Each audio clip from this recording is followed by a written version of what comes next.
Hey guys, Peter here to talk to you about Blind Guardian, Twilight Orchestra, and the Legacy of the Darklands, out November 8th on Nuclear Blast. The album has 24 tracks, 1 hour and 15 minutes in length.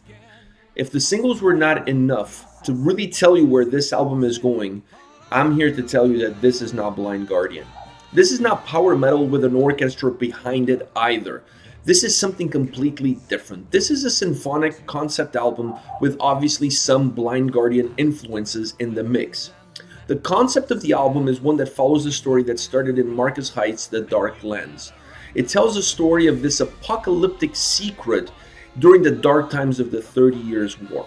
That is the backdrop to the story, that's the backdrop to the concept of the record.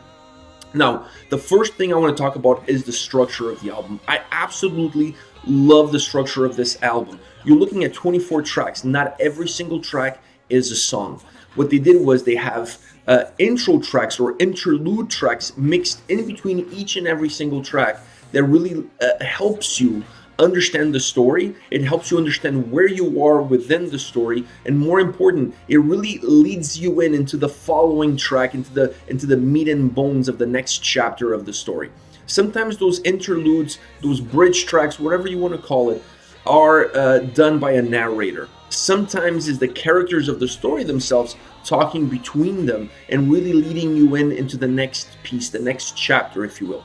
So from that perspective, the album is so well constructed, so well put together. It's really a story that comes to life in a musical format. I have absolutely no doubt about it. Absolutely magnificent from that perspective. Now, there are a lot of Blind Guardian elements at play. Obviously, the vocals. The storytelling aspect is very similar to the way Blind Guardian tells stories within their records. So there's a certain similarity there. The orchestration of the record also has some similarities to things we've seen within Blind Guardian. The only thing that's really missing for this to be a full-on Blind Guardian album is the powerful guitars and the riffs and the guitar solos. All of those elements are definitely missing on this record, but to me, they don't really have room in the record for something like that. For this style, for this concept, for this idea, it had to be done this way. But there's still a lot of Blind Guardian elements, like I just mentioned. It's just a different style, a different approach, a different idea altogether. So you have to set aside all the preconceived ideas that you may have and just really focus and let the way the story is coming at you really do the talking, and not let these preconceived ideas that some might have really ruin the experience that this album is, because this album is really an experience. It's really an audiobook in a symphonic format. That's the best way to describe it. You really have chapters, if you will. Every song is a chapter. You have the interludes, you have the narrator, you have the characters. Even the way the vocals are used in this album is absolutely magnificent. You have the tone of the vocals change within the songs in order to give you a sensation of two characters talking to each other. They do layers, they do choirs. All of these elements that surround the vocals on this album really helps enhance the storytelling aspect of the album. That to me is the key factor in order for this album to really come to life and to really work in all different aspects of it. Not just musically, but also work with the lyrical content that it has. I love that. It adds dynamic, it adds fluidity, it adds life. It makes it larger than life. It makes it really big. It gives it a lot of sound, even though obviously it's not a heavy record. It's a symphonic stripped down record, but it still has so much volume, and it has heaviness in the emotion that it carries. You can really feel the emotion in the vocal performance. You can really feel the emotion of the story that comes to life and how the vocals come across on every single track. This is something like I've never heard before in my life. I've never experienced an album that felt this way, that had these characteristics, that had this sort of intensity built into the way the story really comes out on every single track. But even on those interlude bridge tracks, you just feel captivated by the story. You feel like there's a story being told. You just feel like you're becoming part of it. You're becoming almost a character. You start to buying into the story. You start to feel engaged with it, and that to me is a reason why this album really works on so many levels. It just has this really magnificent approach to it.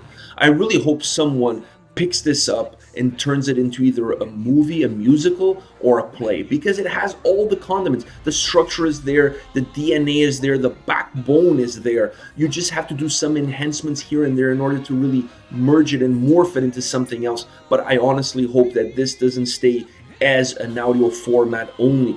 This deserves a big screen. This deserves a theater setting, because it's just so big, it's so grandiose, it's just so enormous. It just deserves something much larger than just the audio format. While the audio format really serves the story well, it really serves the purpose well, because they use the vocals, they use the orchestra, they use the choirs to really paint a vivid picture. But to me, this is much larger than that. I really hope that they take it to the next level and turn this either into a movie, into a play, something along those lines. This deserves that kind of output. Now, as far as songs are concerned, this is one of those records that it's really hard to break it down into tracks and to really talk about tracks, because you almost have to experience it. You almost have to listen to it in order for you to really be able to digest it and understand it. It would be like me sitting here and talking to you about Cats or Lion King, the play. It would be really hard to do that. So this is one that it's really difficult to break down. But still, I picked 3 specific tracks that I felt that really connected the story or had important moments within the story. I want to start with War, Feed War. This is the 3rd track, but technically the first song. The first 2 are intro track and then a narrator track. So this is the actual first song on the record. The orchestra really builds up as the track moves along into a more intensity. So it feels like it's growing in intensity. The vocals come in almost like a morning mist. They come in very subdued, very calm, but quickly as the song is gaining momentum, so do the vocals. The vocals also raise in intensity as the story moves along. They use backing vocals throughout the song to really enrich the storytelling aspect and to give atmosphere to the song. This is something that is true on every single track on this album. The song dips in peaks depending on how the story moves along. They did that throughout the record. It's really magnificent how they're able to create intensity and then create this almost melancholic approach depending on how the story is moving within the specific track.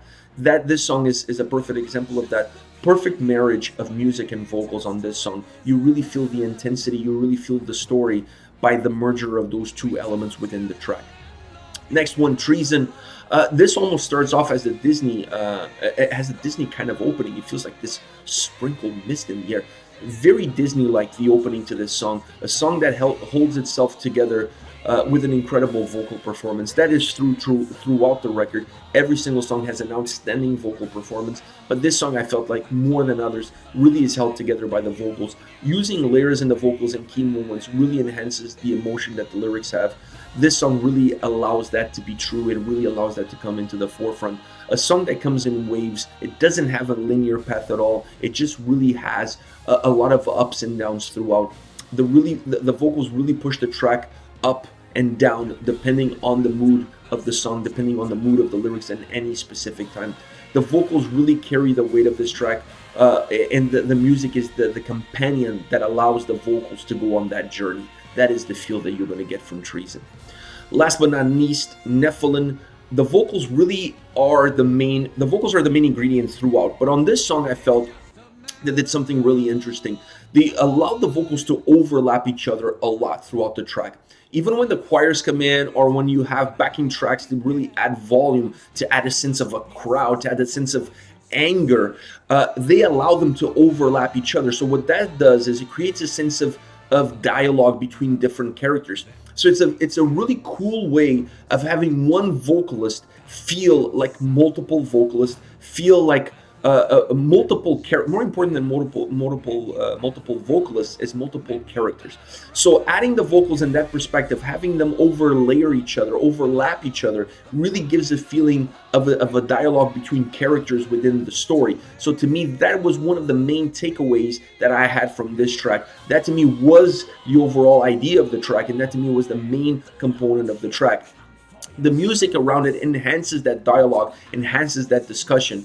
But the way the vocals are constructed on this specific song, with the layers of vocals, with the choirs, and then having them overlap each other, really that is the meat and bones of this song, and it creates such a unique characteristic to the track. It creates this dialogue feel between the characters of the story. Really magnificent. It really comes to life in front of you. You can almost close your eyes and just picture this as a movie scene or as a theater scene playing in front of you. Absolutely magnificent, really well created, really well put together, as is the whole record. This album is absolutely phenomenal. Like I said, nothing like this has ever crossed my path before. I've never experienced anything like it before.